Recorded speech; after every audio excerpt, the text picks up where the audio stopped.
이 시간에는 동행하시는 여호와 하나님, 두려워 말라 내가 도리란 제 말씀을 가지고 상고하는 것내 은혜를 받기를 원합니다. 이사야서 41장 8절로 10절을 찾아 봉독하면 야곱아 너를 창조하신 여호와 이스라엘아 너를 조성하신 자가 말씀하시느니라. 너는 두려워 말라 내가 너를 구속하였고 내가 너를 지명하여 불렀나니 너는 내 것이라. 네가 물 가운데 지날 때 내가 함께 할 것이라. 강을 건널 때에도 물이 너를 침몰지 못할 것이며 네가 불 가운데로 행할 때에도 타지 아니할 것이요 불꽃이 너를 사르지도 못하리라고 하셨습니다. 모든 사람의 두려움은 불신에서 옵니다. 칠흑같이 어두운 밤 공동묘지 길을 지난다거나 어둠이 내는 깊은 산길을 혼자 간다는 것은 여간 두렵고 무서운 일이 아닙니다. 그러나 믿음이 굳건한 사람은 두려움이나 공포가 없습니다.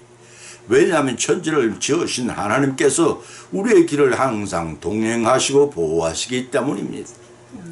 신약 성경의 사례를 찾아보면 예수님 전가다 죽어가면서도 스데반 집사는 피하거나 당혹해하지 않았습니다. 오히려 돌로 치는 자들을 용서해달라고 담대히 기도하며 주님 품에 안겼습니다.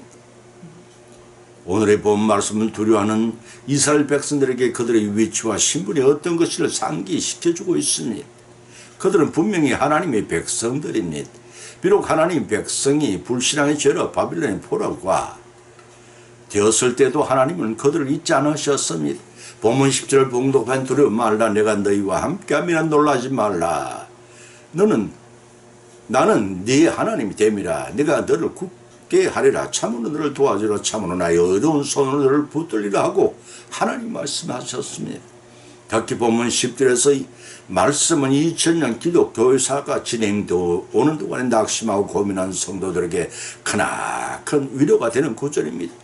양육강식의 잔혹한 진리가 실제로 횡행하는 복잡다단한 제약 세상 속에서 신앙의 절대 기준을 의심한 채 방랑과 방탕의 뒤안길에서 무기력해진 많은 신자들은 본문의 말씀을 통해 많은 위로와 용기를 받게 될 것입니다.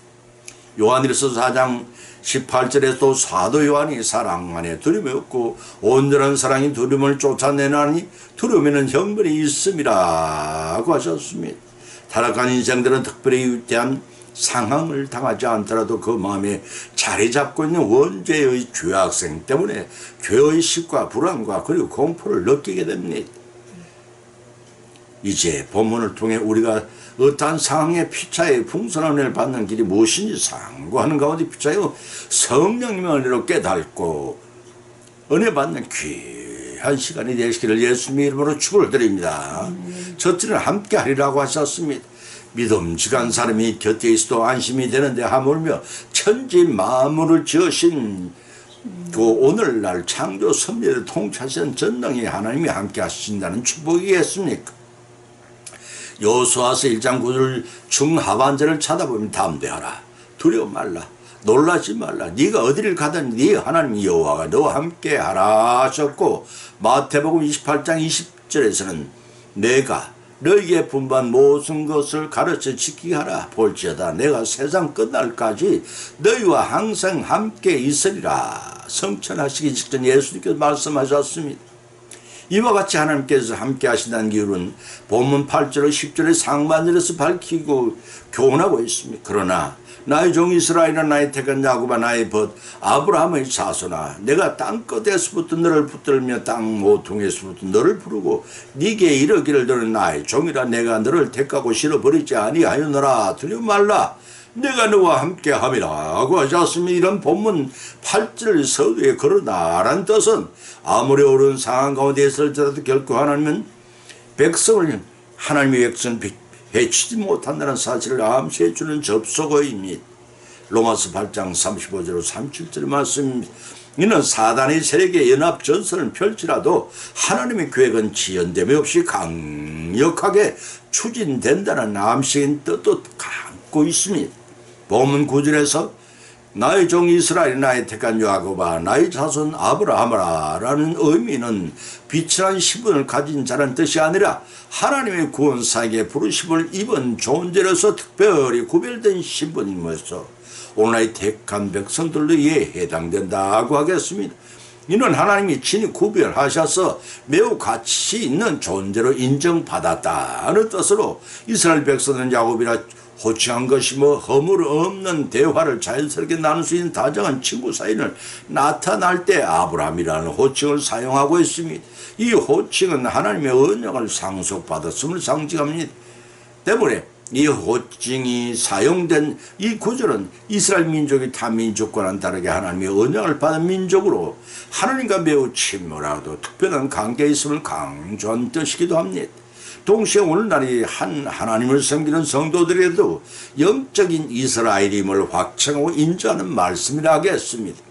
한 걸음 더 나아가서 본문 9절에서는 내가 너를 붙들고 부르고 택하고, 이 표현 이스라엘이 하나님을 붙든 것이 아니라 하나님께서 친히 이스라엘을 택하시고 붙잡으신 것을 반복하여 강조하신 말씀입니다.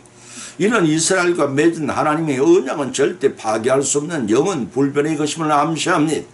이러한 말씀들을 통해 오늘날의 성도들이 깨닫게 되는 것은 우리가 하나님을 택한 것이 아니라 하나님이 우리를 택하셨다는 사실과, 우리가 하나님을 사랑한 것이 아니라 하나님이 우리를 사랑하셨다는 엄연한 사실을 밝혀줍니다. 이는 우리의 구원이 오직 어디로 말미암아 여호와 하나님께로부터 온 것이지만 우리의 믿음이나 선행 등의 노력으로 얻어지는 것이 아니라 하나님의 일방적인 사랑에서 비롯된 것임을 아셔야 합니다. 그 사실을 본문에서 묘사하기를 너를 실어버리지 아니하였다는 말씀에서도 증명되어 있습니다. 이는 한번 택하시면 끝까지 버리지 않고 은혜 가운데 보호하신 하나님이 신실하심을 나타낸 말입니다. 이와 같이 본 말씀을 통해 하나님 멀리하고 우상을 섬기며 타박하고 배역하여 바벨론의 포로를 만드시는 징벌을 내기도 하셨지만 그들과 함께 하실 것을 언약하신 것입니다. 다시 말해서 임마누엘 하나님께서는 모든 희망이 사라진 절망 가운데서도 참 이스라엘과 함께 하시겠다는 의지의 표명이심을 하시기 바랍니다. 이처럼 한 번 택하신 자는 결코 버리지 않으시며 범죄의 징계를 당하는 중에도 그들과 함께 하사 백성들과 고통을 함께 나누시는 자비로우신 분이심을 믿으시기 바랍니다.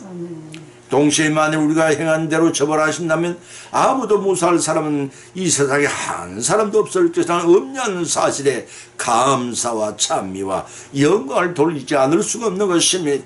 두 번째는 도와주리라고 하셨습니다.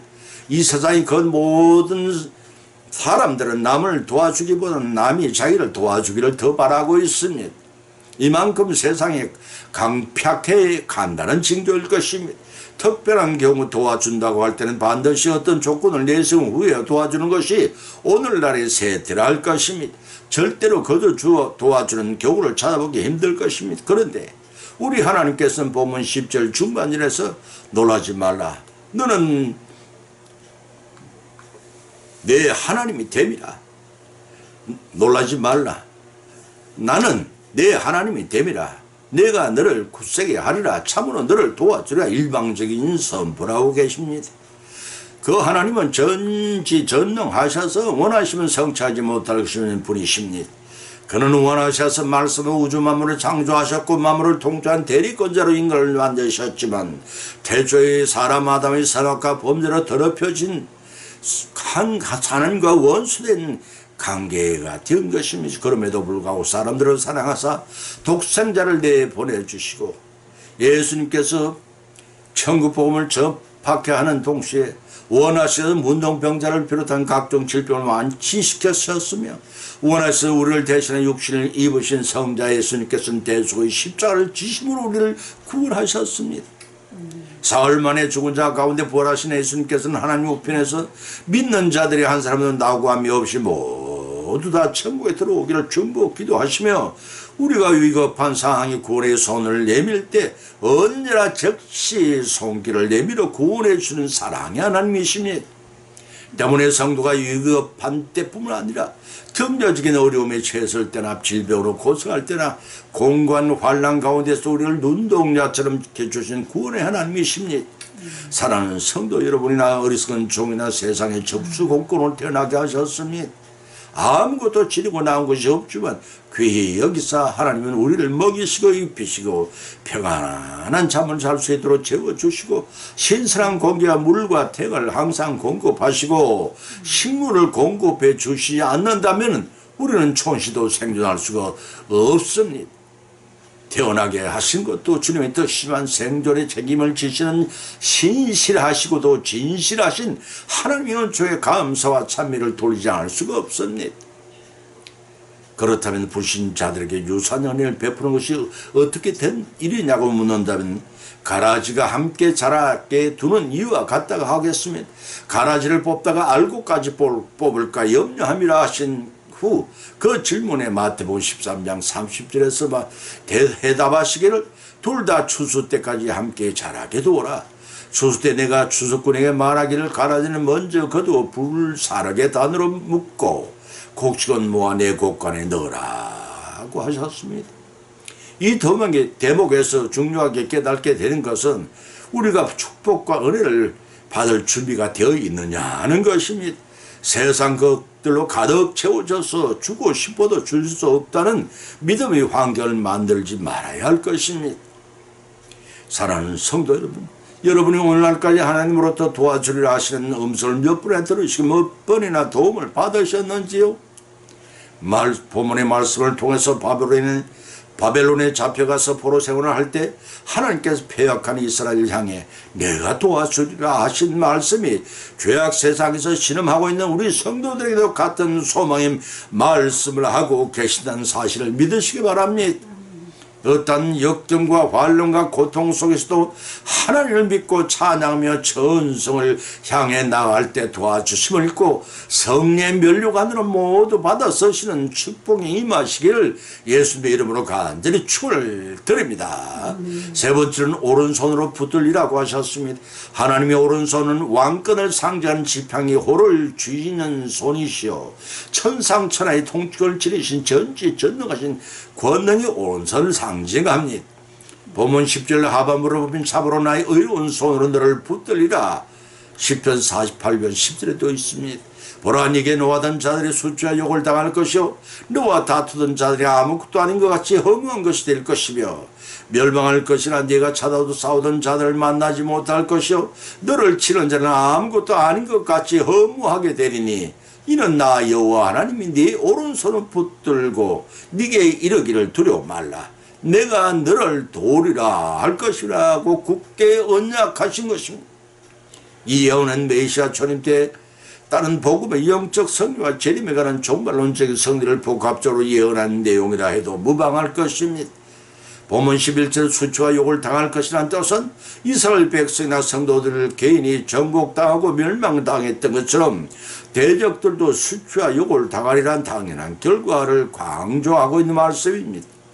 이어서 너를 치는 자가 아무것도 아닌 것 같이 험한 것이 되리라는 이 말씀의 의미는 문자적으로도 당시의 유다 왕국을 계속 괴롭혀왔던 주변 모든 이방 민족들이 바사의 고레스 왕의 출현으로 멸망하게 될 것을 예언하신 것이지만 궁극적으로는 모든 악한 세력이 파멸되고 마침내 메시아와 그 백성들이 세상 마지막 날에 승리를 할 것을 노래한 것으로 해석할 수가 있습니다. 본문 13절을 보면 네 오른손을 붙들고 너를 도우리라 하셨는데 이 말씀은 본문 10절의 요약으로서 이스라엘을 구원하시는 힘의 권한이 하나님께 있음을 다시 한번 강조하는 것입니다. 출애굽 이후 이스라엘 백성들은 대적들과 싸울 때 모세의 손이 위로 올라가면 그 이스라엘이 승리하고 그 손이 내려가면 대적들에게 피하는 여호와 니시를 체험한 적이 있습니다. 하나님께서는 모든 것을 맡길 때 친히 싸워주셔서 성전을 승리하게 하시는 만군의 하나님이십니다. 그 성전의 능력을 힘입어 성도도 눈에 보이지 않는 사단의 세력과 대항할 싸워야 하는 전투병에 불과합니다. 영적 전투를 승리로 이끌기 위해서는 하나님의 전격적인 개입에 순종해야 됩니다. 고린도후서 10장 14절과 에베소서 6장 13절 7절의 말씀입니다. 순종할 때 우리 각자의 오른손을 붙들어 최후의 승리를 거두게 하실 것입니다.